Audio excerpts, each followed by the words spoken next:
Upo ka.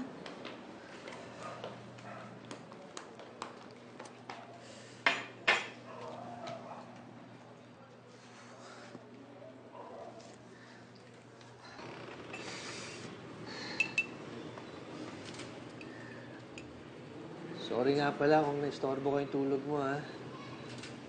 Para pagbuksan lang ako ng gate, basa ka pa tuloy ng ulan. Hindi, okay lang. Bakit hindi ka nalang umuwi sana kay Agatha para hindi ka nabasa ng ulan? Nag-aaway ba kayo?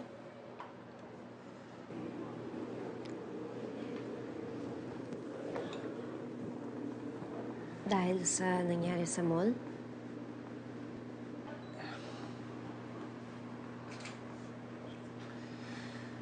Sorry, Juan, ha? Huwag ka mag-sorry. Mabuti na rin yun. At least nagkaroon ako ng pagkakataon na masabi sa kanya kung ano yung totoo. Yung kay Kat-Kat. Oo. At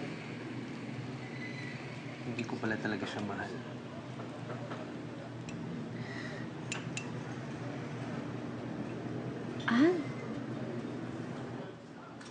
Talaga?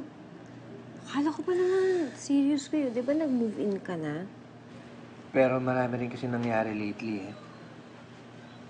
Tapos dun ko na-realize na iisa pa rin yung babaeng minamahal ko.